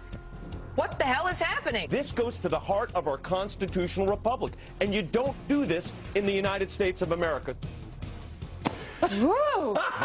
The sleazy pervert that Geraldo was referring to. Front page New York Post, and this could be the bombshell, the big October surprise in it after a series of 3 different big October surprises for the Clinton. Unreal. Happy Saturday morning. But how did the rest of us miss that guy, can you put the picture up again? Mr. Carlos Danger Esquire was at the molten core of the Hillary Clinton volcano. Like, he was in the inner circle. Why didn't we get that? You know, even if you were writing a television show, which they do all the time about campaigns and about working in the White House, you still can't make this up. You cannot make up what has happened yesterday. You'd be fired immediately for florid prose if you wrote this. Absolutely. Well, here at Fox, I mean, we usually know our rundowns hours before the show. You saw in the montage from yesterday, all of our primetime shows totally blew up their show. I mean, this is such a big deal, and this, I think, really changes how we all talk about this election. And that's why we got this Fox News alert for you this morning. The FBI back on Hillary Clinton's case. Brand new emails now under review as the Democratic nominee calls on FBI Director James Comey to release everything they have. And we have Fox News team coverage this morning. John Roberts is in Golden, Colorado following the Trump campaign. But first, Mike Emanuel has the latest details in this investigation, the fallout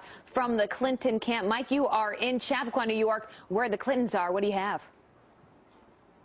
Abby Tucker Clayton, good morning to you. It was an October surprise from an unlikely source when the FBI director told congressional leaders there is more to investigate. Hillary Clinton and her campaign team were on the way to Iowa when news broke that would create a political earthquake 11 days before Election Day.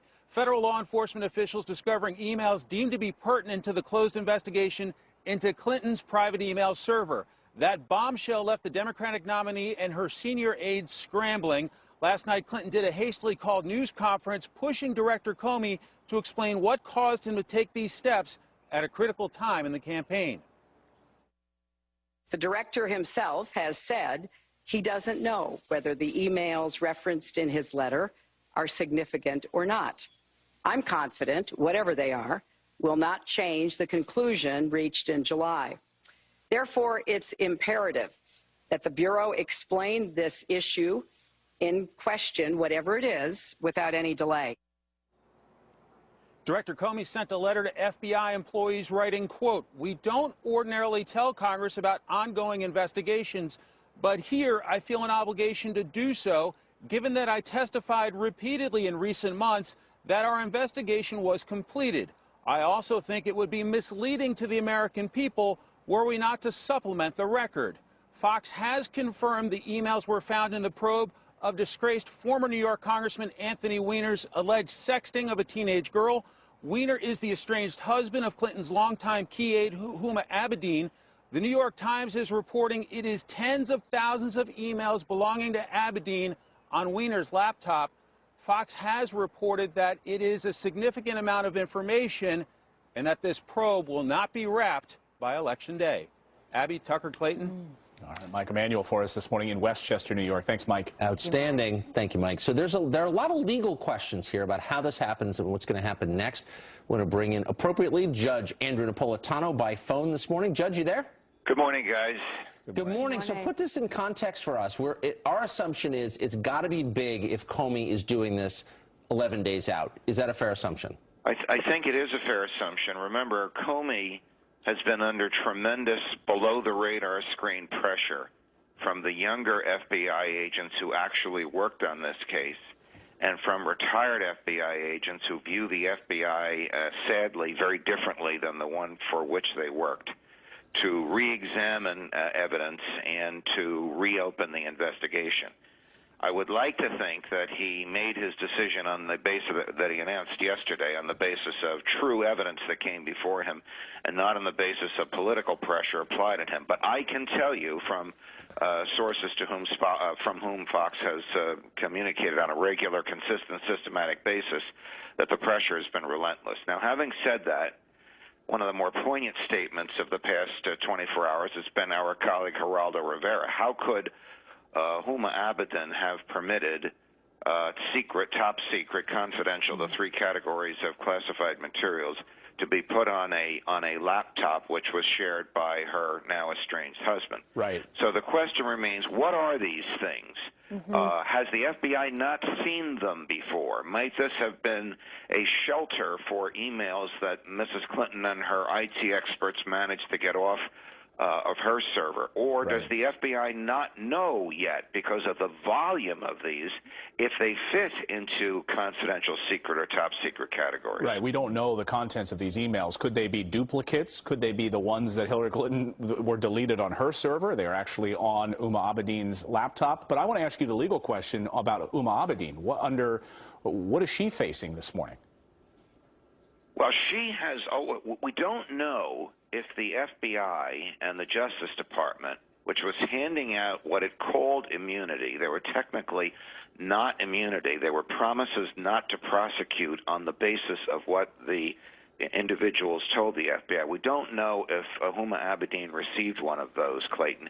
If she did, and if a court were to enforce it, that would carve out a great deal of the charges available to the FBI. If she did not, then Mrs. Abedin would be facing the similar charge that Hillary Clinton was facing: failure to secure state secrets that were reposed to you for safekeeping. When she was number 1 in Mrs. Clinton's office, or number 3 in the State Department, depending upon how you count the hierarchy, she too had a top security clearance. That imposed upon her the same burden that was imposed upon Mrs. Clinton to keep these secrets in a safe place, not share them with your spouse, particularly a spouse as reckless as Anthony Weiner. Right. And by coming out 11 days before this election, James Comey has essentially gone against what Loretta Lynch and the protocol of the FBI and the Justice Department by coming out just a few days before this election. Now you have Democrats, Judge, who are really upset about how this is being handled, saying not only are they reopening this investigation, which they don't think is fair, but also there's really no information that James Comey has given out to the public about why they have reopened it. Do you think they have a point and that he should give more information at this point? Well, I think they have a point. Now, I'm chuckling a little bit because I've been on the record and I've been arguing for months that there's enough evidence here to charge, indict, and convict. And I've been arguing since July 5th that the decision not to prosecute her was wrong. But I also think it was wrong for him to come out yesterday the way he did. He has no obligation to reveal to the Congress or to the public the reopening of an investigation, particularly when he's not able to say what the evidence is or how grave it is or what she's going to be charged with. If they had already done their homework, he could very well say, we've decided to recommend to the Justice Department they should be charged with the following 5 charges, and here's the evidence. But not having said that, he's placed the country 11 days right before Election Day in a sort of walking on eggshells. Is this stuff about Huma Abedin, or is it about who's not running for president, or is it about Hillary Clinton, who is? Right. So I mean, the speculation at this point is this was a prophylactic against the charges he would expect, criticism he would expect, if Hillary was elected and it came out later that he knew about this ahead of time and didn't say anything about it. You know, you're right on the mark. He faced a damned if you do and damned if you don't. If she gets elected, and it turned out around Thanksgiving that he knew about this in October and sat on it, he'd be severely criticized. On the other hand, now he's released it. He apparently himself doesn't even know what it is, and he's being criticized. Right. Let me say this. It was wrong for him not to have recommended indictment for political reasons. It is equally wrong for him if he reopened this investigation for political reasons. Right. As much as I have problems with Mrs. Clinton as a human being and as a candidate for president, she has the same constitutional rights as the rest of us.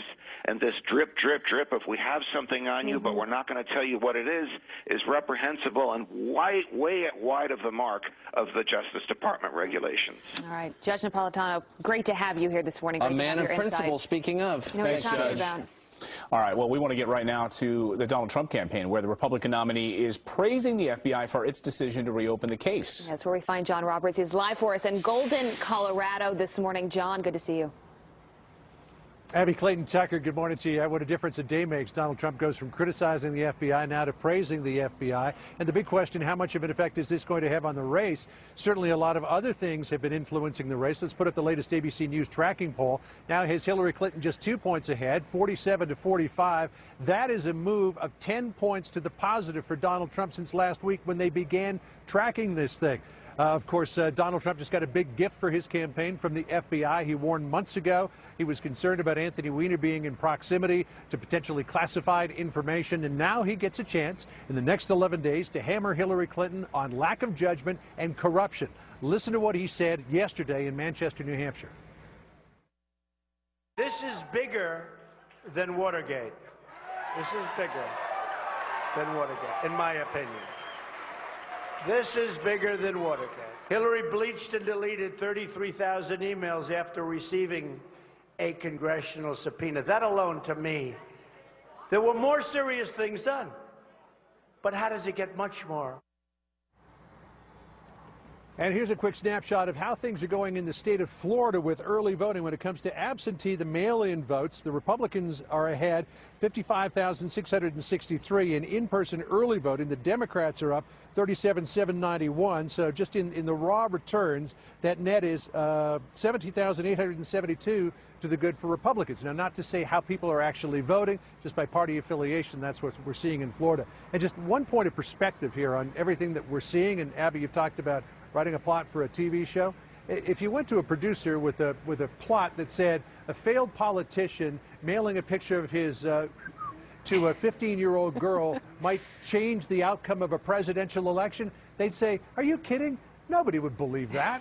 Right. And I still don't believe it. The writers would say, that's too implausible. We can't write that. That's not going to happen. And yet that's the case this morning. That's where we are. That's where we are. John. John Roberts is in Golden, Colorado. Thanks, John.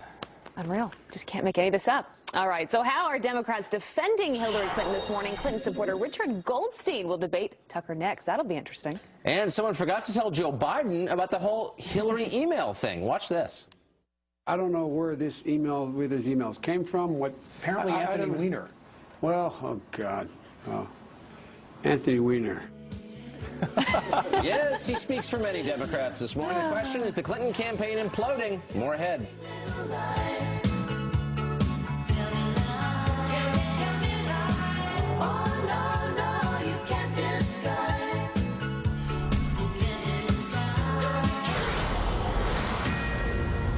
So a massive stink bomb went off in Washington yesterday with the FBI's announcement that the investigation into Hillary's email has been reopened only 10 days before an election.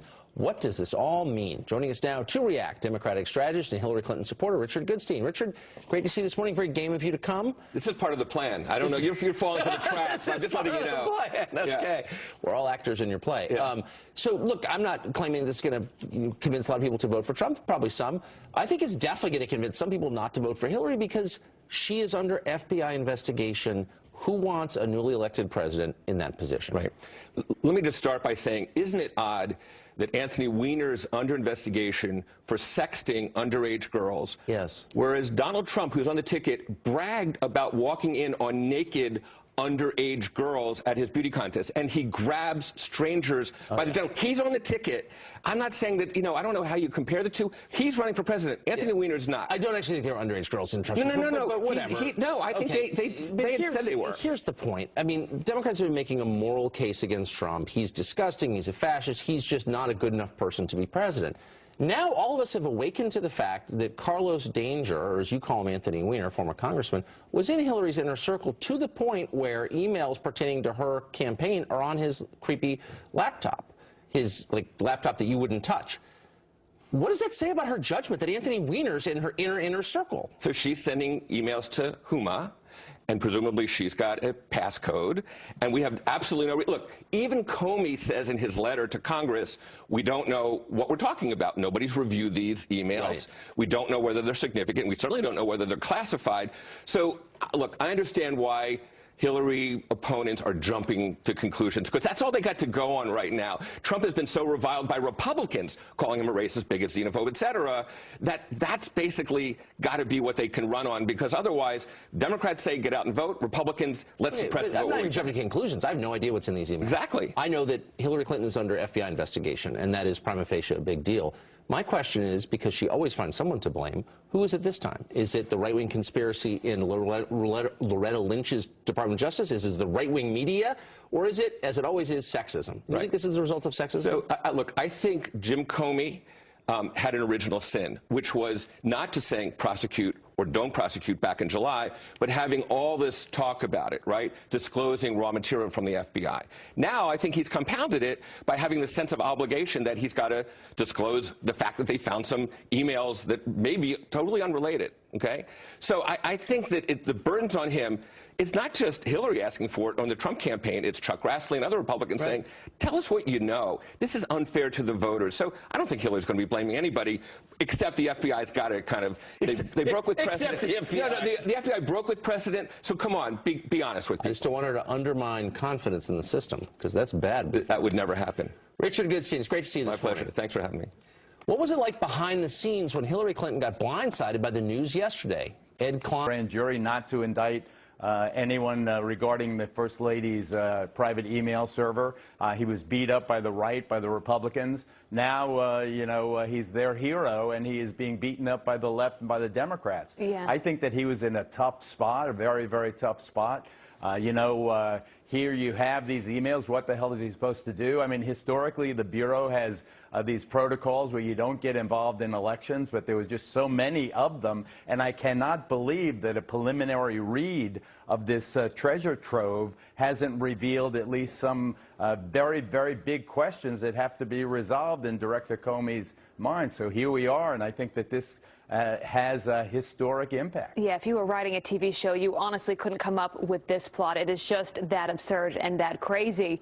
And now people are wondering, though, what was in these emails for James Comey to come out 11 days before this election and do what he did. The Democrats are obviously, as you said, upset. They want more information here. But it does make you wonder, Geraldo, how big is this? It seems like it has to be quite substantial for him to come out when he did. Well, you know, Abby, here I agree with you. But here you have, today we're 10 days away from the election. Soon we'll be a week away from the election.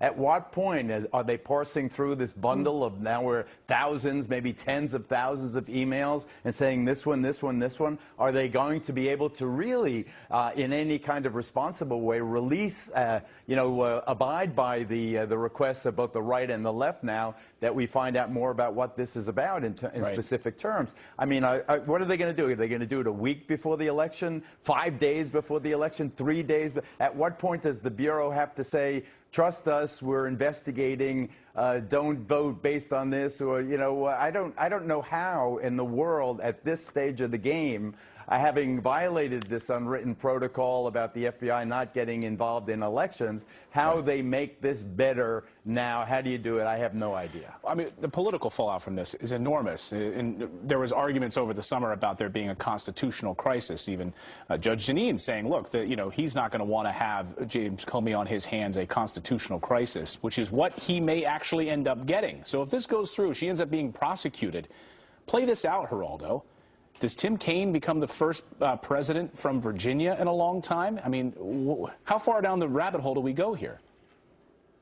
Well, I think, Clay, you're jumping a couple of steps ahead right now. This is Huma Abedin's laptop that she, in some colossal misjudgment, shared with, Carlos Danger.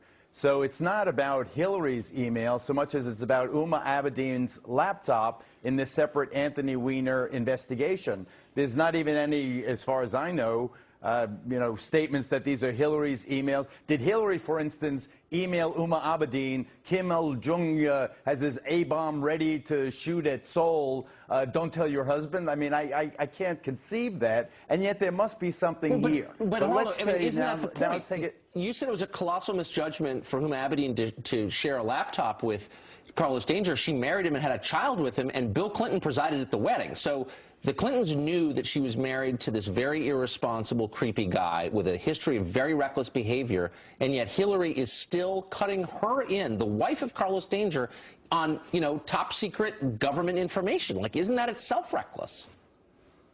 Remember, the Clintons also attended the Trump's wedding. There's a lot of They're big into weddings. They get a lot of wedding invitations.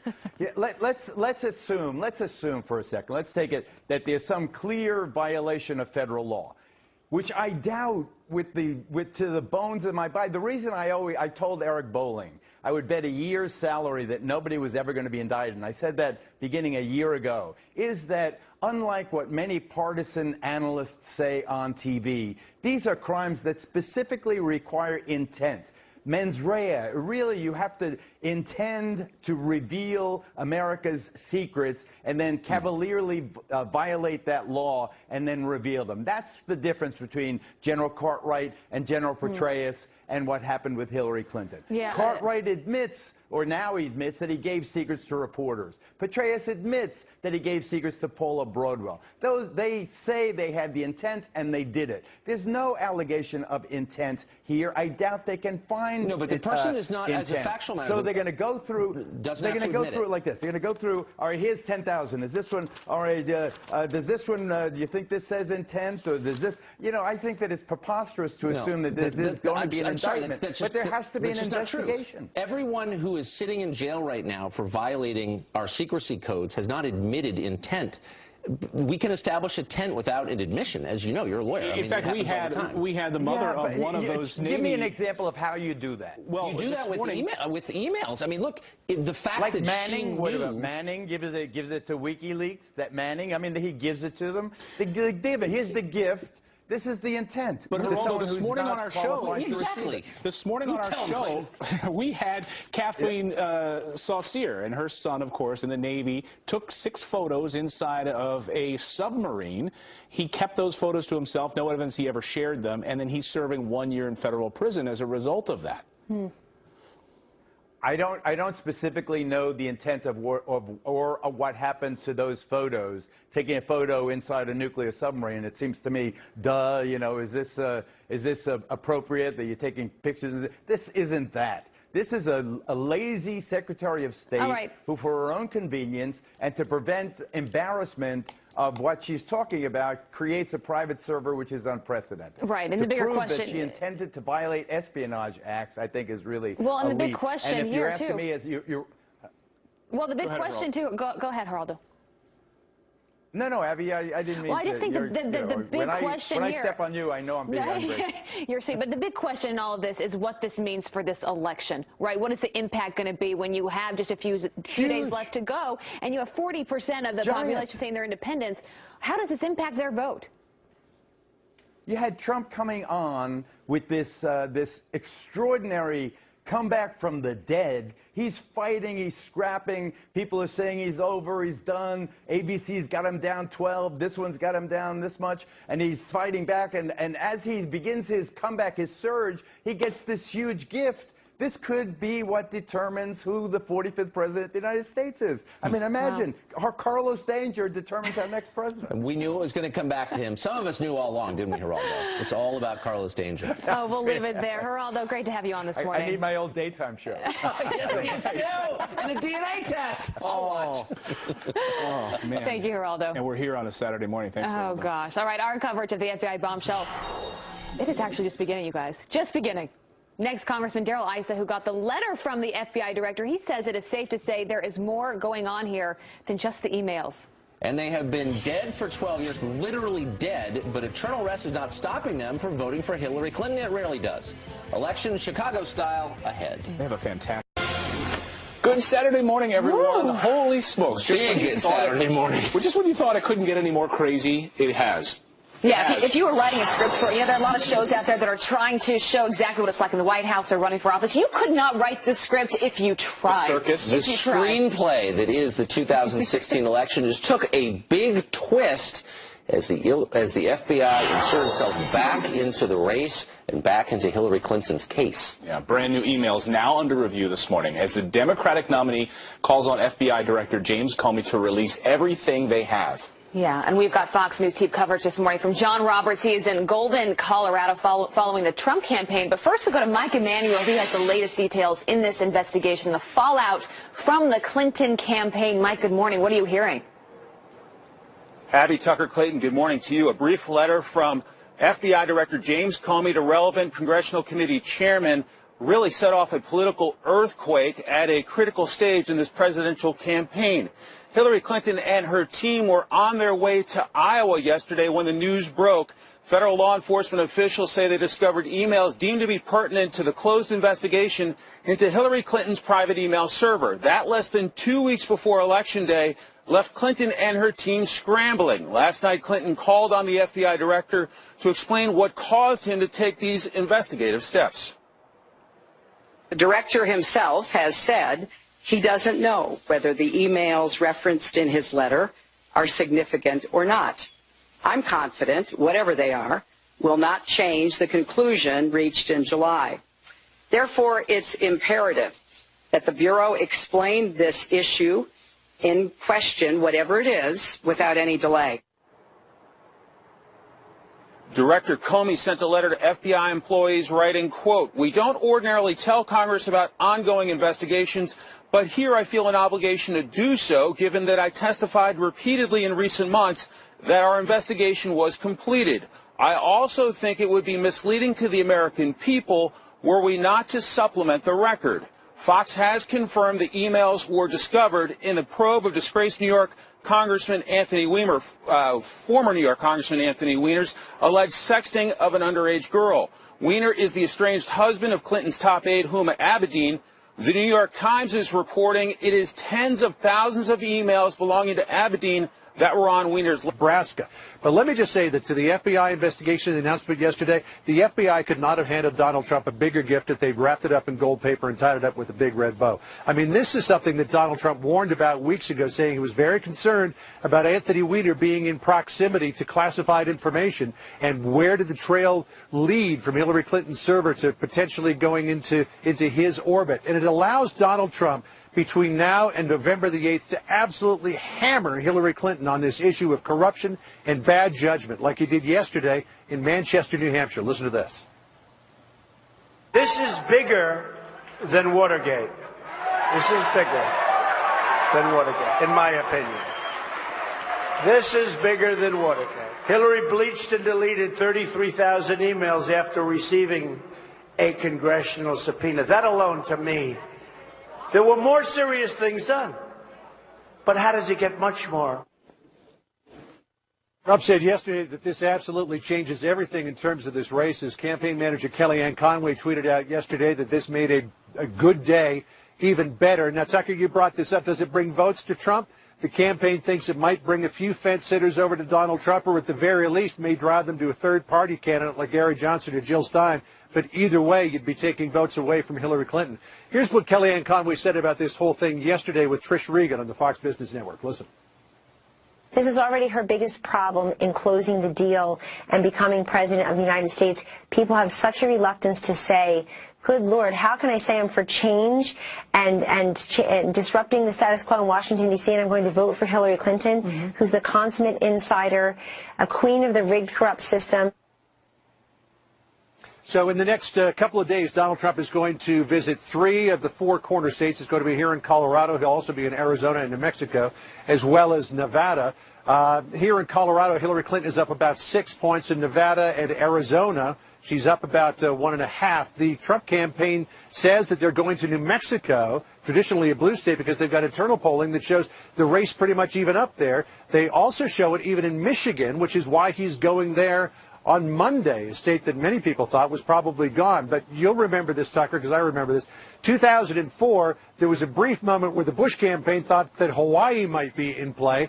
They sent Dick Cheney across the Pacific Ocean to go campaign there, and they still lost by 9 points. So who knows if New Mexico... Done here. This is all over with now. And then if you read John Podesta's statement yesterday, her campaign chair, John Podesta, whose emails, of course, are at the center of all this, he came out with a blistering statement saying it's extraordinary that we would see something like this just 11 days out from the presidential election, slamming James Comey for rattling the election. Well, the irony here is you've been hearing for the last year from Democrats and, frankly, from a lot of Republicans in Washington, character matters. It comes down to character. So what happens if Anthony Weiner winds up in your inner circle? Turns out maybe character matters.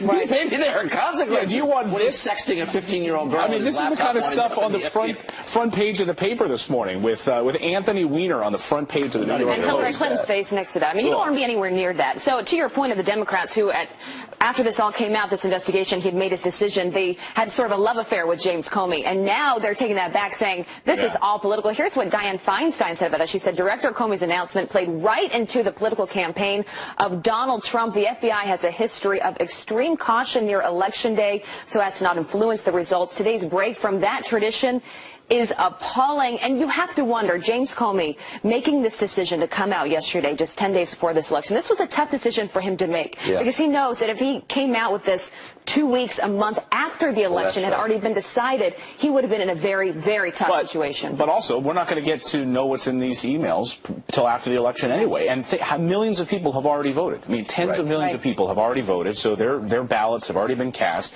It's an interesting question. Would you change your vote if you knew that this information was out there? You know, I don't know how many votes this brings to the Trump side of the equation, but I do know that there are a lot of people, I think most people maybe, are asking themselves, do I really want to vote for someone who's under FBI investigation? Now, maybe you could say the FBI is totally crooked and in the pocket of the Republicans. Maybe you could indeed say that the system is rigged, which is all what Democrats are saying. Talk about a role reversal. Yeah. Well, and that's all Donald Trump's been talking about for this entire election. Well, he jumped right out on this. System. Of course, he jumped right out on this yesterday on the campaign trail, and that's where we're headed now. The Republican nominees praising the FBI for its decision to reopen this case. And that's where we find John Roberts. He is live in Golden, Colorado. John, and Trump is calling this as bad or even worse than the Watergate scandal.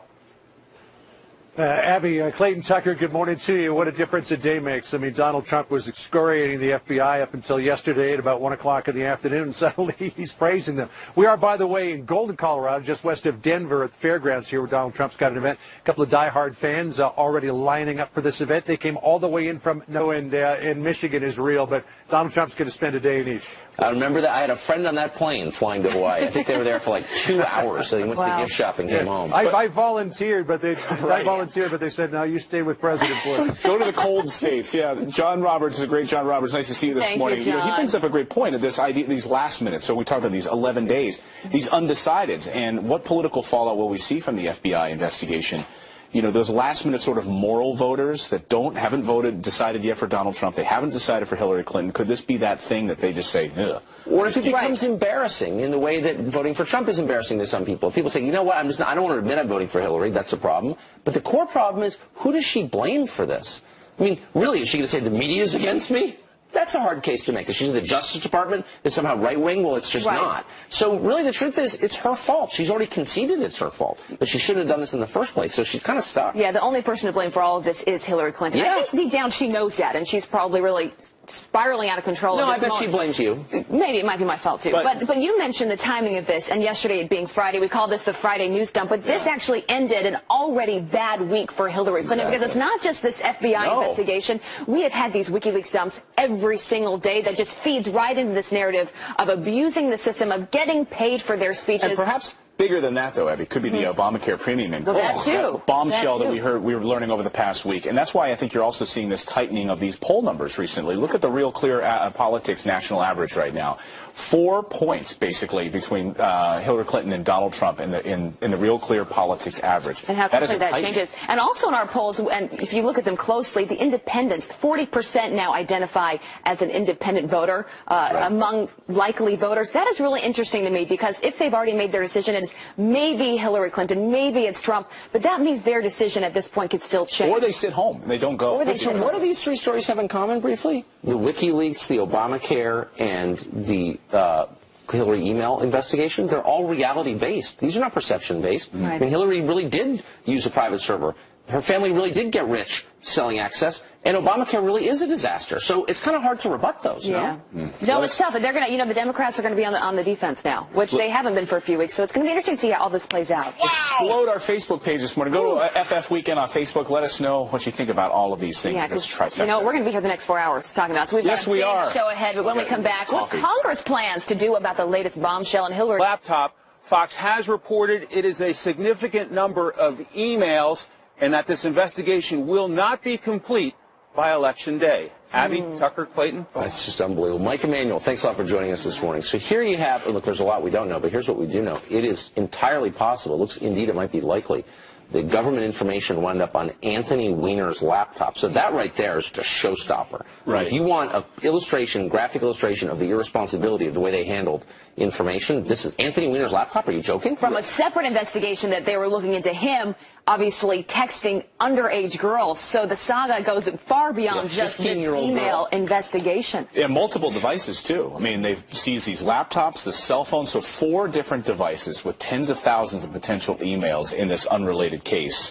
from the FBI looking into this. I think it's interesting, though, that she's calling for a releasing of all of this information. She's saying, look, get it out there. I want to see all of these, all of the investigation related to my email. Because when you think transparency, you think of Hillary Clinton and her campaign for president. You know, sort of get it all out there. Well, that's what's weird about it, is now she's doing press conferences. We haven't seen this before, which is a very clear sign that they are nervous about this. They know this, and as long as this is a headline, as long as we are talking about the Justice Department, the FBI, and her emails, this is bad news for Hillary Clinton and her campaign, and she knows that. So Trey Gowdy, of course, is a member of the House Judiciary Committee, and he's a Republican and a partisan, but he's also a pretty thoughtful guy. He's a way of summing things up pretty crisply.